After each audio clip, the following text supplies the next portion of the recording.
적주 금요일은 이런 교회가 되게 하소서라는 제목으로 말씀을 전하고 있습니다. 벌써 이제 세 번째 시리즈인데요. 제가 제목만 적고 구체적인 내용을 적지 않아서 이제 무슨 말씀을 해야 될지를 여러분들이 아마 생각하시는 분들도 계실 것 같습니다. 오늘은 여호수아 4장에 기록되어 있는 요단강을 건너는 과정, 그리고 건넌 후에 하나님께서 특별히 명령하신 그 명령의 모습을 따라서 우리가 교훈을 받고자 합니다.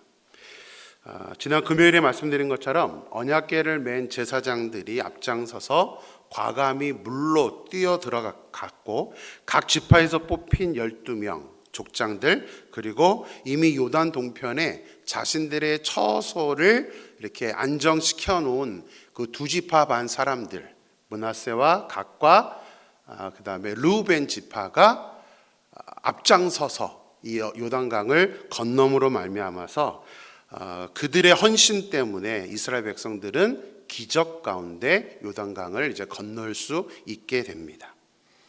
이스라엘 백성들의 요단강을 다 건넌 후에 이제 하나님께서 여호수아에게 이제 명령을 합니다. 백성들에게 이런 일을 시켜라. 그것이 오늘 이제 우리가 읽은 본문입니다.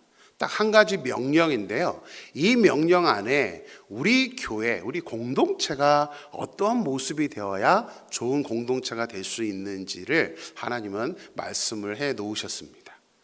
우리 2절과 3절 말씀을 같이 한번 읽어보겠습니다. 백성의 각 지파에 한 사람씩 12사람을 택하고 그들에게 명령하여 이르기를 요단 가운데 제사장들의 발이 굳게 선 그곳에서 돌 12를 택하여 그것을 가져다가 오늘 밤 너희가 유숙할 그곳에 두게 하라 하시니라. 하나님의 명령은 각 지파에서 한 사람씩을 선택해서 요단강 가운데 있는 돌을 이제 취해서 그것을 기념하라라는 그런 명령이었습니다. 홍해 사건에서는 이런 명령이 있었나요? 없었나요? 이 요단강은 홍해랑 똑같기 때문에 이제 좀 비교를 해야 되는데요. 홍해 사건에서는 한번 상상해 보세요. 읽었던 옛날의 성경을. 홍해 사건에서는 기념하라, 돌을 취하라 이러한 명령이 있었을까요? 없었습니다. 요단강에서만 지금 이렇게 기념을 하라고 명령을 하신 것입니다. 당연히 이유가 있겠죠. 어떤 이유인지 그것이 이제 오늘 본문을 통해서 우리가 좀 살펴봐야 될 부분인데요. 자, 그럼 왜 그렇게 돌을 집어서 보관하라고 하셨는지 6절과 7절에서 설명을 해주고 있습니다. 그 이유가 무엇인지 같이 보겠습니다.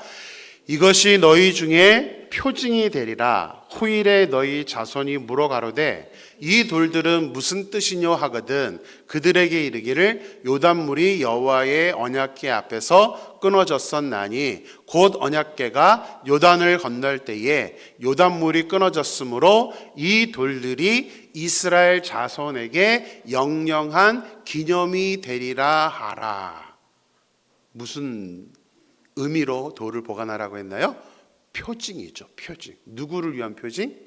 다음 세대, 이스라엘 후대를 위한 표징, 영영한 기념이 되라라고 하나님은 지금 이런 명령을 하고 있다는 사실입니다. 자, 홍해의 경우에는 하나님께서 이 명령을 하지 않은 이유가 있죠. 홍해는 이스라엘 백성들이 다시 찾아갈 이유가 없습니다. 근데 요단강은요, 항상 보는 겁니다.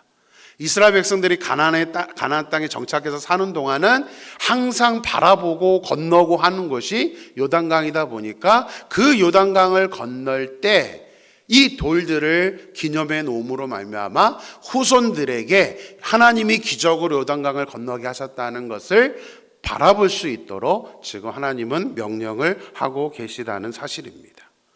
본문 말씀을 묵상하면서 저는 좋은 교회가, 어떤 교회가 좋은 교회가 될 수 있는 것인가, 어떤 교회가 좋은 공동체가 될 수 있는가를 이 본문에서 세 가지의 교훈을 제가 받게 되었습니다. 이것은 어떤 공동체적인 개념만이 아닙니다. 이것은 우리 개인에게도 동일합니다. 그래서 우리 개인, 우리 임마누엘 교회 어떠한 모습이 있을 때에 하나님이 기뻐하는 그런 우리의 개인들과 공동체가 될 것인가, 세 가지를 한번 여러분들에게 같이 교훈 받도록 하겠습니다. 첫째는 그대로 보여드리겠습니다. 같이 한번 읽어볼까요? 하나님께서 베풀어 주시는 기적을 체험할 수 있어야 합니다. 지금 요단강이라는 것을 기념하라고 하나님 명령하신 이유는 뭐냐면 이들이 기적으로 건넜거든요. 자기들 의지로 자기들 힘으로 건넌 것이 아닙니다. 하나님께서 기적 가운데 물을 갈라놓고 건너게 하신 것이 바로 이 요단강의 기적의 사건입니다. 기독교는 체험의 종교입니다. 절대로 지식의 종교가 아닙니다. 절대로 말로 되는 종교가 아닙니다. 내가 하나님의 기적을 경험하지 않는다면 우리는 제한적인 기독교인이 될 수밖에 없습니다. 체험을 반드시 해야 됩니다. 하나님이 나와 함께 하시는 그 기적의 체험이 있어야만 그것이 우리가 하나님의 자녀다운 모습으로 능력 있는 하나님의 자녀로서 살아갈 수 있는, 그리고 우리 임마누엘 교회가 하나님의 교회가 될 수 있는 아주 중요한 척도가 되는 것이 바로 이 기적의 체험입니다. 그래서 저는 우리 임마누엘 교회 모든 성도님들이 간증을 많이 하는 분들, 사실은 막 예배 때 여러분들 막 나와서 간증하게 했으면 좋겠다는 게 저희 솔직한 심정입니다. 하나님의 말씀 그 자체도 좋지만 여러분들의 삶에서 어떻게 하나님을 경험했는지. 요즘 청년들은 우리 큐티 단톡방이 있습니다. 너무 감사해요. 매일 큐티 읽으면서 또 자기들이 옛날에 경험했던 것들, 지나고 온 시간들을 다 이렇게 해가지고 말씀과 빗대어서 막 이렇게 나눔을 합니다. 저는 땅땅땅 올릴 때마다, 카톡 올릴 때마다 저는 되게 기분이 좋습니다. 그걸 읽으면서 제가 또 은혜 받습니다. 아, 우리 옛날에 이랬구나. 우리 청년들이 옛날에 이랬었구나. 그것이 간증이죠. 우리 살아있는 우리 임마누엘 교회 역사를 가지신 분들이 계십니다. 우리 캐나다에 오신 지 막 40년 되신 분들, 뭐 제자 훈련하거나 개인적으로 만나면 그분들의 이야기를 들으면 우리 요즘 청년들이 그래요. 산 역사하시네요. 왜냐하면 전혀 우리는 모르는 일들이 있잖아요. 저는 한 번은 궁금해서 우리 성전이 어떻게 마련이 됐는지, 과거에는 우리 임마누엘 교회가 어땠는지, 한 40년 전의 이야기부터 딱 듣다 보면 저는 너무너무 감격합니다. 그치? 우리 임마누엘 교회가 지금 이 모습이 되는 데는 분명히 누군가의 헌신, 누군가의 희생, 누군가의 눈물과 기도가 있었기 때문입니다. 거기다가 하나님의 역사가 있었기 때문입니다. 우리는 그저 지금 즐기는 거잖아요. 저도 지금 이제 겨우 3개월 돼서 이 아름다운 성전을 즐기고 있습니다. 근데 분명 누군가는 희생한 사람이 있었습니다. 누군가는 헌신한 사람이 있었기 때문에, 누군가는 하나님께 예물을 드리며 자기의 모든 것을 내어놓은 사람들이 있었기 때문에 우리는 지금 편하게 이 성전에서 편하게 앉아서 예배를 드릴 수 있다는 사실입니다. 그래서 절대로 우리는 역사를 잊어서는 안 됩니다. 역사를 잊은 민족은 희망이 없습니다. 역사를 모르는 우리 기독교인들은 역시 희망이 없습니다. 여러분들 항상 오래되신 분들의 이야기를 자주 들었으면 좋겠어요. 과거에 어떻게 이루어졌는지. 이 체험이라는 게 너무나 중요하기 때문입니다. 제가 중국에서 선교사로 사역하면서 중국인 현지인 교회, 중국인들만을 위한 교회를 개척해서 사역을 했을 때에 지금도 생각하면 짜릿했던 그런 경험이 하나 있어서, 간증이 있어서 여러분들과 함께 나누고 이렇게 소개를 하고자 합니다. 중국은 이런 상업용 건물들은 렌트비를 한 달, 매달씩 내지 않고요, 1년에 몰아서 냅니다. 그래서 저희가 사용했던, 제가 이제 찬양학교와 또 교회를 개척해서 같이 이제 같은 장소로 사용을 했었는데 꽤 이제 규모가 큽니다. 뭐 피아노방 10개 만들고 뭐 교실들, 뭐 홀 예배 드릴 수 있는 곳까지 다 한 공간 안에 있기 때문에 굉장히 이제 규모도 커서 1년에 이제 캐나다 달러로 약 10,000불 정도를 렌트비를 내야 됩니다. 12월 31일 날 렌트비를 내야 되는 날인데, 이 10,000불 낸다는 게, 목돈으로 10,000불을 낸다는 게 저에게는 항상 부담이고 짐이었습니다. 선교비를 다 충당을 해야 되는데요. 후원을 받으려면 이제 한국이든 뭐 미국이든 열심히 선교사님들은 어쩔 수 없이 이제 펀드레이징을 하기 위해서 많이 찾아다니고 이렇게 후원을 요청을 해야 됩니다. 근데 제가 돈 얘기를 참 못합니다.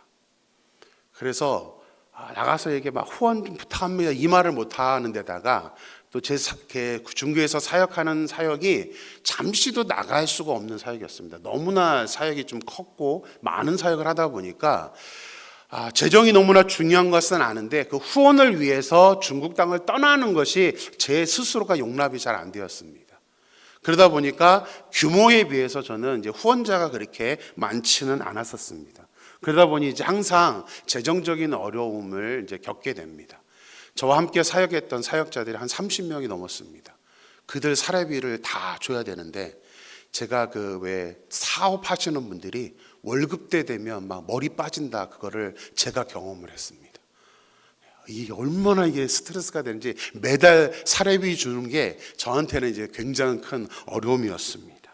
근데 그거는 그래도 그런데 1년 렌트비는 정말 힘들었던 그런 기억이 납니다.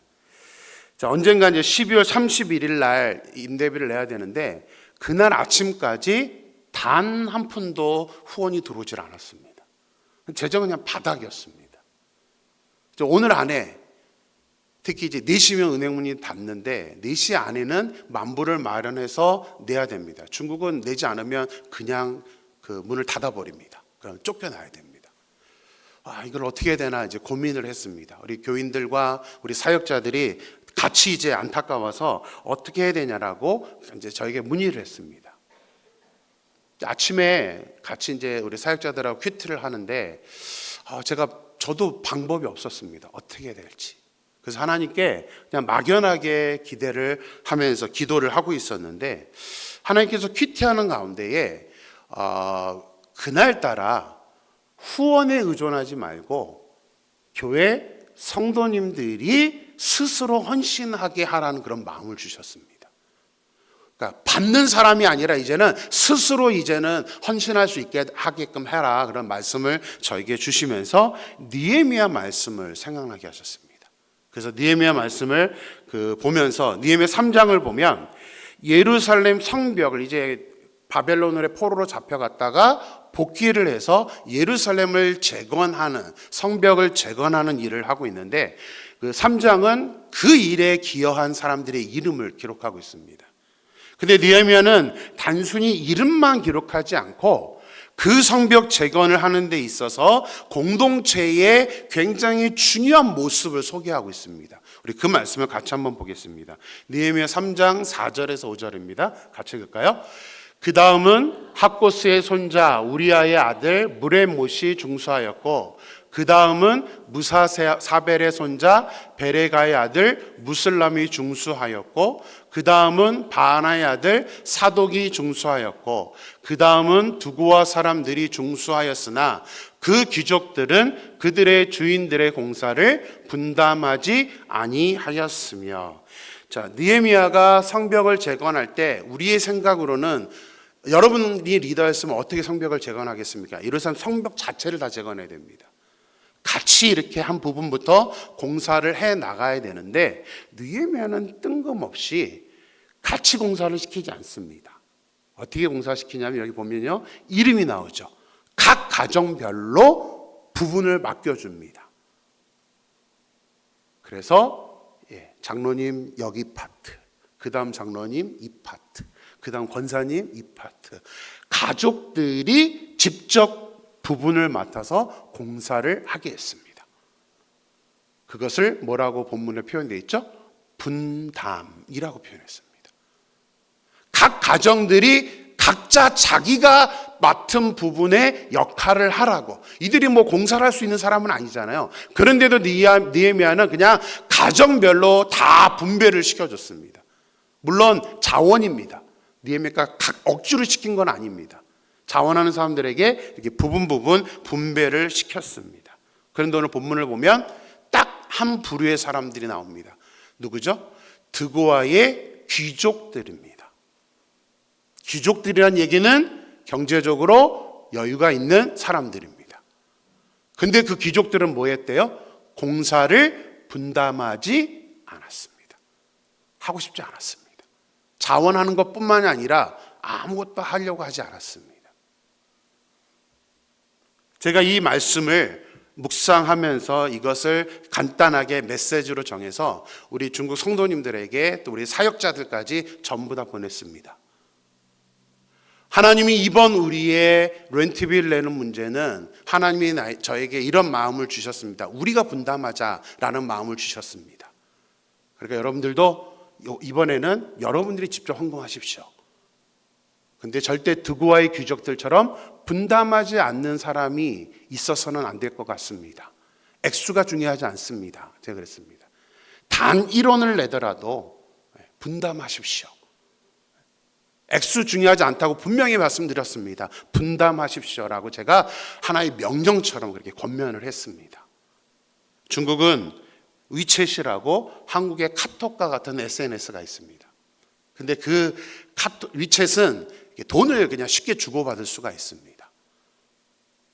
그래서 과거에 중국에서는 거지들이 이제 길거리에서 돈을 달라고 요구하잖아요. 그 옛날에 여기서도 물론 그러죠. 캐나다에서 현금이 없습니다. 그러면 넘어갈 수 있습니다. 근데 요즘은 중국에서 거지들 만나면 방법이 없습니다. 왜냐하면 목걸이에다가 이렇게 차고 있어요. QR코드. 그러면 그냥 위챗으로 그냥 딱 QR코드 내면 단돈 1원이라도 보낼 수가 있기 때문에 저도 그래서 꼼짝없이 거지들 만나면 돈을 줄 수밖에 없습니다. 뭐 이렇게 달라는데 어떻게 합니까?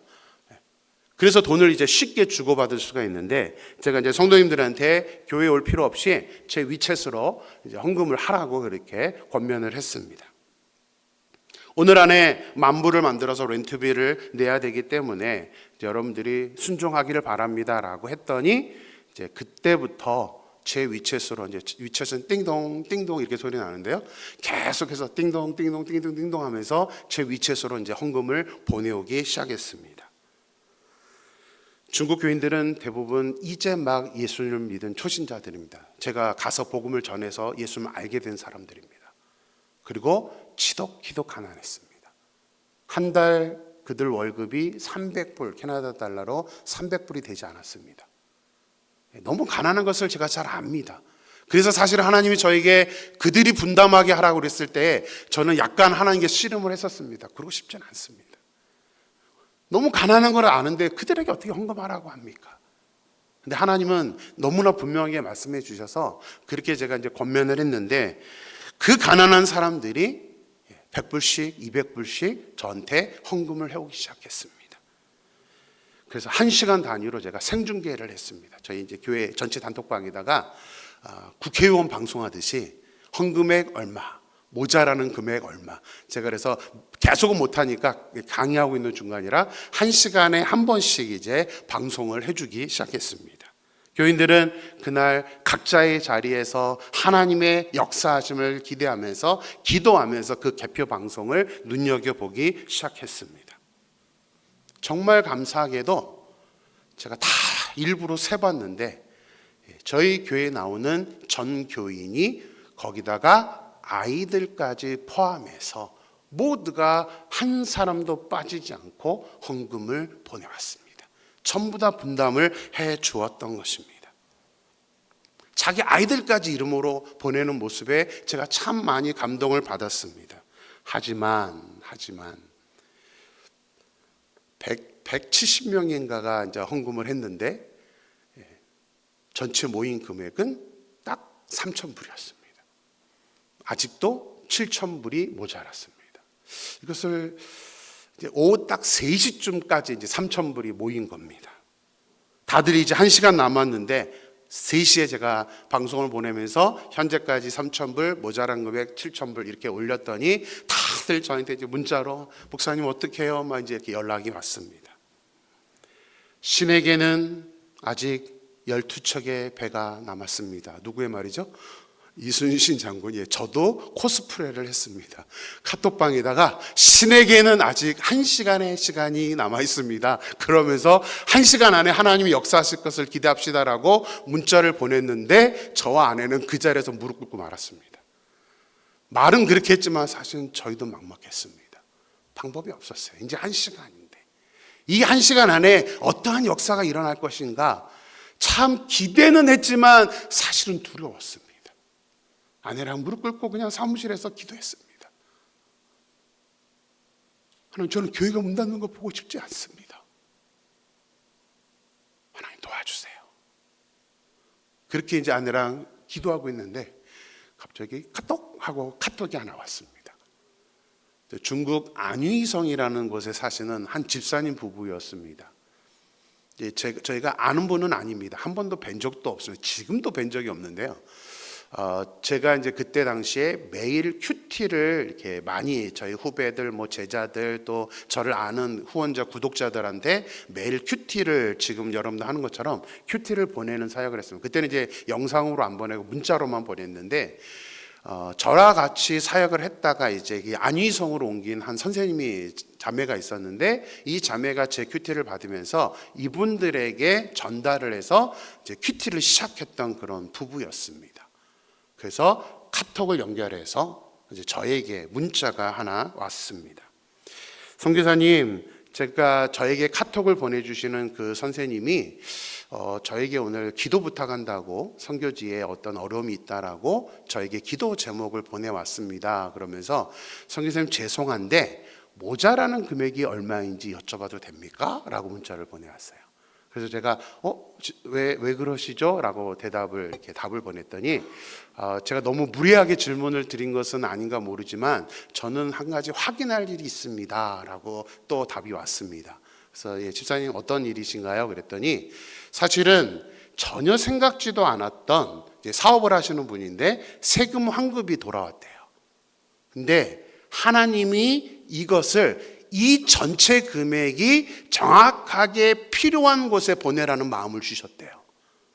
그리고 정확하게 이 금액이 필요한 곳. 그래서 갑자기 생각지도 않은 기도 제목을 받았기 때문에 제가 죄송하지만 확인을 하고 싶었습니다. 이게 하나님이 주신 마음인지를 확인하고 싶었습니다라고 저에게 문자를 보내면서 무리하지만 저는 어쩔 수 없습니다라고 답을 이렇게 보내왔습니다. 그래서 제가 말씀을 드렸죠. 현재까지 3,000불이 헌금이 되었고 7,000불이 모자랍니다 라고 답을 딱 드렸는데 바로 이분이 문자로 역시 하나님은 멋지신 하나님이십니다 라고 답을 보내왔습니다. 그래서 제가 왜요? 그랬더니 하나님이 저에게 정확하게 7,000불을 세금 환급으로 받게 하셨습니다. 이거는 하나님이 주신 마음입니다 하면서 바로 제가 선교지에 필요할 것 같아서 이 금액 그대로를 선교사님께 보내겠습니다 하면서 저에게 그 7,000불을 보내주셔서 바로 가서 은행에 이 렌트비를 입금하면서 렌트비 문제를 해결했습니다. 할렐루야. 남의 이야기라고 생각하지 말아주셨으면 좋겠습니다. 저희는 그때 정말 많이 울었습니다. 감사해서도 울었지만 이게 역사잖아요. 이건 기적입니다. 너무나 저는 그 경험이 아직도 짜릿짜릿할 정도로 그렇게 기억이 되고 있습니다. 저만이 아닙니다. 우리 교인들 제가 마지막에 렌트비 다 내고 인증서 찍어가지고 지금 이 슬립까지 다 해가지고 제 단톡방에다 딱 보냈더니 우리 교인들이 다 울고 기도하고 그 다음부터는 저희 그 중국 교인들의 어떤 신앙이 막 성장하는데 너무나 무섭게 성장했습니다. 그래서 사실은 저는 정말 중국 떠나고 싶지 않았습니다. 너무나 아름다운 그들의 그 초신자들이 그런 신앙의 간증들을 한번 경험하고 나니까 그들의 믿음이 얼마나 변화되는지 그 뒤로는요 우리 단톡방에 계속해서 간증문이 올라왔습니다. 그들이 믿음이 완전히 달라져 버린 것입니다. 근데 사실 저는 아내와 함께 이 은행에 가서 입금하면서 서로 그런 마음이 들었습니다. 저 스스로에게 그런 질문을 해봤습니다. 너라면 그렇게 할 수 있겠느냐? 너라면 그렇게 할 수 있겠느냐? 적은 금액이 아닙니다. 누구라도 그 정도의 금액이 생기면 뭐 여행을 가든가 아니면 이거 갖고 필요한 무엇인가를 사려고 하는 것이 보편적인 마음일 겁니다. 이 전액을 전부 다 한 번 얼굴도 보지 못하는 무슨 사역을 하는지도 정확하게 알지 못하는 그 선교사님에게 이 모든 돈을 드릴 수 있다는 것은 저는 보통 분들이 아니라고 생각합니다. 저라도 그렇게 할 수 있을까? 솔직하게 저도 자신이 없었습니다. 하지만 그 경험을 통해서 저는 또 제 자신에게 도전을 했습니다. 정말 제대로 된 선교사로 살자. 정말 잘 사역을 하자. 하나님의 그 역사를 통하여서 우리 교회를 정말 아름답게 성장시켜 나가자라고 저는 도전을 받아서 사역을 해 나갔습니다. 하나님의 역사를 직접 체험하는 우리 개인들, 하나님의 역사를 체험하는 공동체는 반드시 달라지게 되어 있습니다. 그것이 하나님의 역사예요. 그것이 우리가 믿음의 역사를 간직해야 되는 이유가 거기에 있다는 사실입니다. 우리 그 찬양 많이 하시죠? 주가 일하시네. 근데 언제 하나님이 일하십니까? 주께 아끼지 않는 자에게. 하나님은 그냥 일하시는 게 아니에요. 우리는 절대 그냥 이 찬양 부르면서 주가 일하시네, 하나님 저에게도 역사해 주세요 라고만 해서는 안 됩니다. 전제 조건이 반드시 우리는 먼저 움직여야 되는 게 필요합니다. 물론 주님은 우리의 행동과 상관없이 얼마든지 역사와 기적을 일으키십니다. 그러나 하나님은 반드시 우리에게 원하시는 게 있습니다. 하나님이 우리에게 아무 의미 없이 기적을 일으켜 놓으시면 그게 우리에게 도움이 되는 게 아닙니다. 감사함이 없습니다. 그냥 당연히 그렇게 된다고 생각합니다. 그래서 이 찬양에서도 전제 조건을 다는 것은 주께 아끼지 않는 자에게, 내가 먼저 분담에 참여하지 않으면서, 내가 먼저 내 것을 하나님께 드리지 않으면서 하나님 역사해 주세요, 이것은 있을 수 없는 일입니다.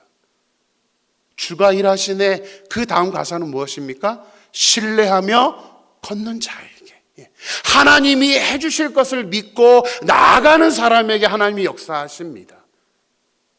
그래서 이 찬양은 정말 쉽게 부를 수 있는 곡이 아닙니다. 제가 찬양 사역자로 오래 사역했기 때문에 저는 이 찬양을 하나하나 부를 때마다 저는 굉장히 두렵습니다. 나는 그렇게 살지 않는데 입술로만 막 소리 높여서 찬양하는 거. 아모스 선지자에서 아모스에서 하나님 말씀하시죠. 내 찬양 소리, 내 노래를 그칠지어다. 나 듣고 싶지 않다. 말씀대로 살지는 않으면서 노래하고 있는 거 난 듣고 싶지 않다. 그래서 우리는 찬양 하나나 모든 것들이 그냥 절대로 해서는 안 됩니다.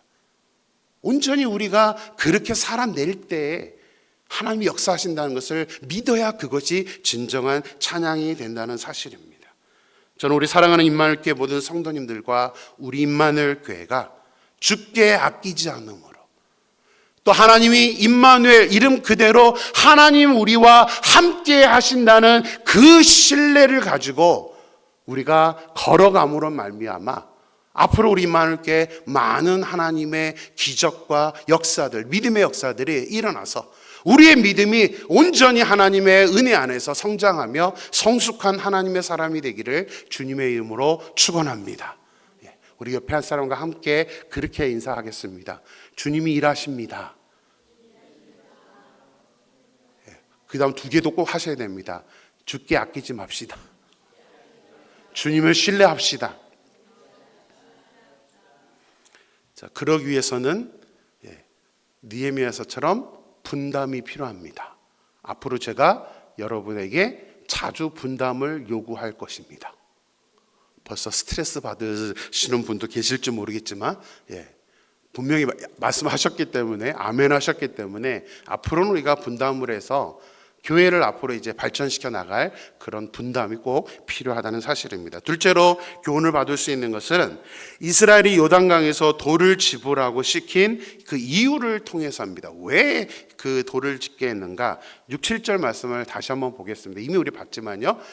이것이 너희 중에 표징이 되리라. 후일에 너희 자손이 물어 가로되 이 돌들은 무슨 뜻이냐 하거든 그들에게 이르기를 요단물이 여호와의 언약궤 앞에서 끊어졌었나니 곧 언약궤가 요단을 건널 때에 요단물이 끊어졌으므로 이 돌들이 이스라엘 자손에게 영영한 기념이 되리라 하라.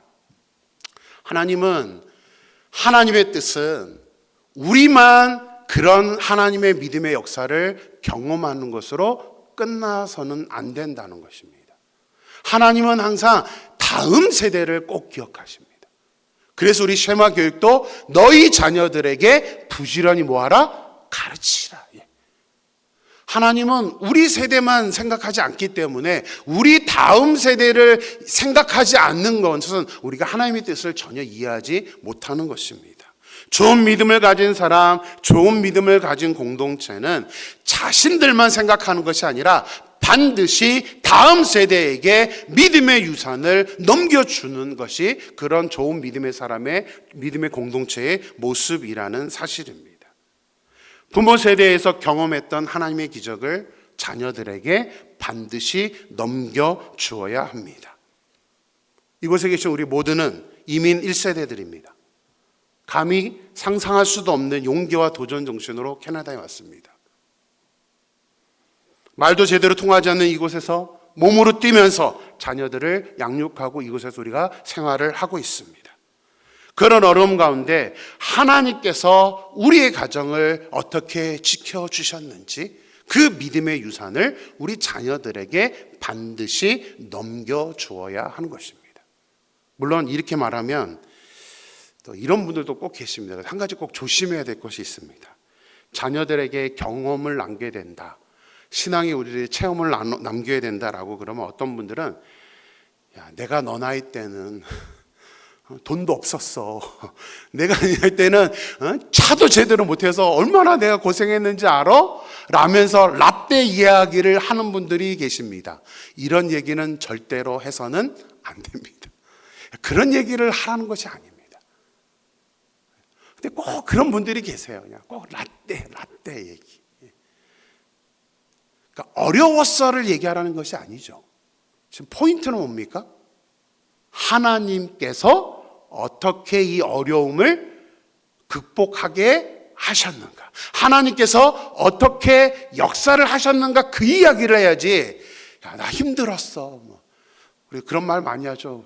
아프리카 어린이 생각해봐 이러면서 본인도 다 흘리면서 어렸을 때 그렇게 살았으면서 아이들한테만 계속 쥐잡듯이 잡죠. 근데 결코 그것을 하나님이 원하는 게 아닙니다. 내 간증을 해야 됩니다. 내가 경험했던 하나님, 우리 가정 위에 이렇게 어려웠을 때에 하나님께서 어떻게 역사하셨는지 그 역사를 자녀들에게 말해줄 수 있어야 그것이 신앙의 유산을 넘겨주는 일입니다. 교회적으로 본다면 우리가 다음 세대에게 믿음의 교육을 잘 심어줄 수 있는 것이 이 오늘 본문의 말씀을 우리가 따르는 순종하는 길이라는 사실입니다. 2세의 교육은, 다음 세대의 교육은 강조하는 것 자체가 우스울 정도로 너무나 중요한 문제입니다. 주일에 설교를 했던 것처럼 요셉은 자기가 하나님의 자녀라는 정체성을 가지고 있었기 때문에 그 죄의 유혹들을 부모들이 없이 애굽에 혼자 있으면서도 그 죄의 유혹들을 이기고 결국에는 나가서 그 당시 최강국이었던 이집트, 애굽의 총리가 되었습니다. 하나님을 믿는 자녀들에게는 이런 역사들이, 믿음을 제대로 전수받은 자녀들에게는 이런 역사들이 나타납니다. 모세 역시 마찬가지입니다. 특히 우리들은 캐나다에 있기 때문에 이중 문화 속에서 우리 아이들을 키울 수밖에 없습니다. 그렇기 때문에 사실은 한국에서 자녀를 키우는 것보다 우리는 더 부모가 깨어있지 않으면, 더 우리가 교육에 대해서 관심을 갖지 않으면 우리 다음 세대에 대한 기대는 없습니다. 물론 한국에서도 어렵습니다. 그러나 그래도 문화적인 충격은 없습니다. 그래 우리는 문화적인 충격 속에서 살아갑니다. 모세의 어머니 요게벳을 보면 애굽의 궁정에서 살고 있는 모세에게 100% 이집트인으로 양육을 했고 100% 히브리인으로 이스라엘 백성으로 양육을 했습니다. 언어도 다 가르쳤고 성경도 가르쳤습니다. 그래서 모세는 자연스럽게 80세에 이스라엘의 지도자가 되었을 때도 언어적인 갭이 없었습니다. 이집트어도 했지만 왕궁에서 자랐기 때문에 이집트어를 안 할 수는 없죠. 100% 이집트어를 하지만 히브리어도 정확하게 모세는 할 수 있었습니다. 이것은 단순히 민족적으로 그렇게 키웠다는 의미는 아닙니다. 애굽에서 살고 있기 때문에, 또 왕국에서 자라기 때문에 애굽의 문화를 몰라서는 안 돼서 애굽의 문화 속에서도 자라지만, 모세의 어머니 요게벳은 어릴 때에 모세에게 하나님에 대한 신앙을 가르쳐서 모세 안에 하나님에 대한 마음, 하나님에 대한 신앙을 전수해 주었었습니다. 유대인들이 전 세계로 2000년 동안 흩어져 살았지만 유대인들은 신앙을 지켰습니다. 자녀들에게 그 이전에 자기들이 하지 못해서, 자기 조상들이 하지 못해서 나라를 빼앗기고 전 세계를 떠돌아다녔지만 그들은 믿음의 신앙의 그 모습을 유전시켜줬죠. 그것뿐이 아니죠. 말씀드렸죠. 쉐마, 성인교육, 바이스마를 할 때마다 그들은 히브리어를 다 외우게 했기 때문에 언어도 잊어버리지 않았습니다.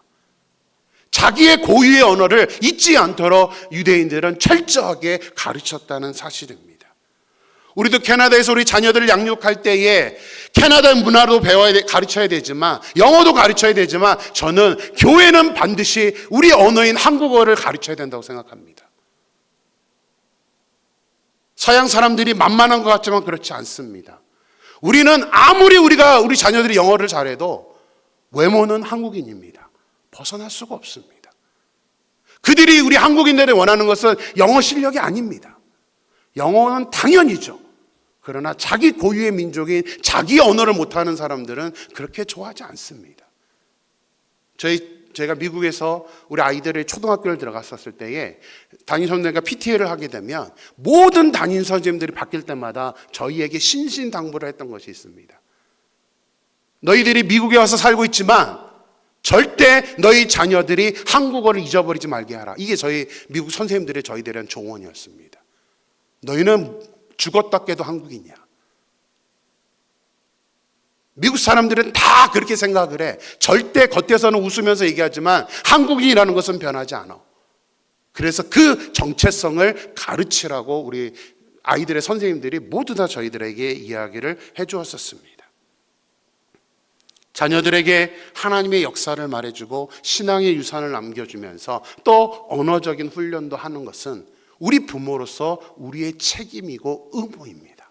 저는 우리 임마누엘교회가 다음 세대에게 정말 집중하면서 그 아이들에게 신앙과 언어와 또 우리의 모든 그런 믿음의 역사들을 이렇게 믿음을 남겨줄 수 있는 그런 교회가 되기를 주님의 이름으로 축원합니다. 자, 세 번째 마지막입니다. 우리가 배울 수 있는 교훈은 요단강에 돌을 집어 보관하는 사람들을 선별하는 장면에서 또 한 가지 좋은 교회의 모습을 배우게 됩니다. 우리 2절만 같이 보겠습니다. 같이 읽을까요?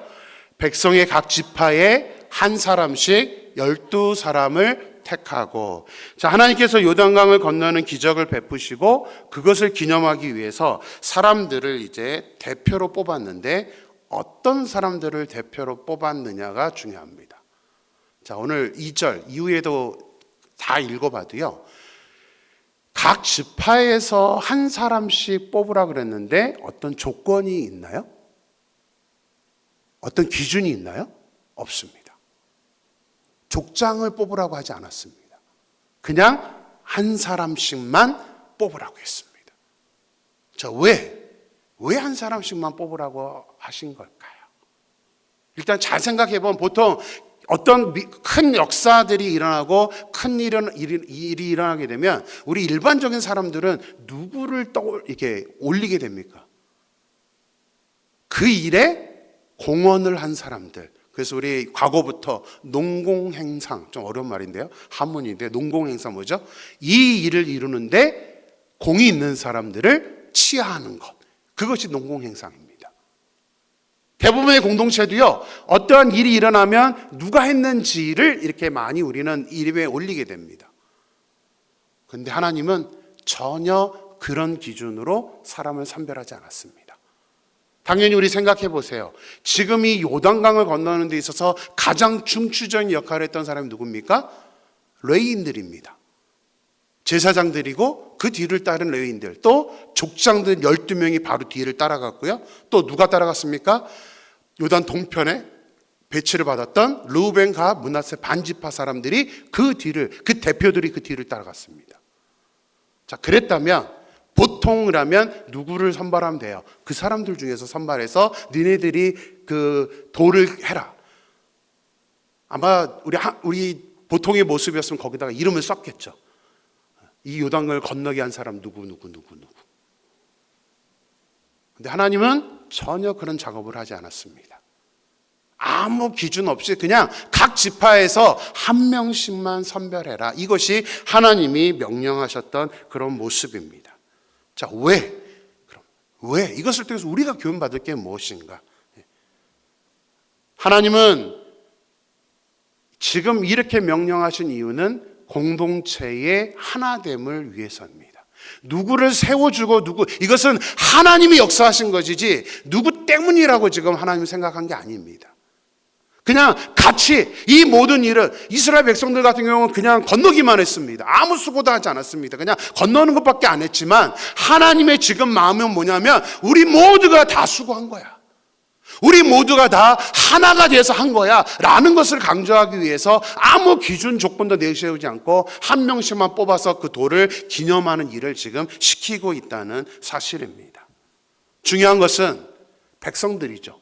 하나님께서 이렇게 명령하셨을 때에 감사하게도 이스라엘 백성들은요, 레위인들이나 또 족장들이나 또 앞장섰던 두 지파 반 사람들이 왜 우리를 떠올리지 않고 왜 우리 이름을 거론하지 않고 왜 각 지파에 한 사람씩 선출하느냐 하면서 여호수아에게 화를 내거나 삐지거나 이런 사람이 한 명도 없습니다. 오늘 본문을 보면 아무도 그에 대해서 언급하지 않습니다.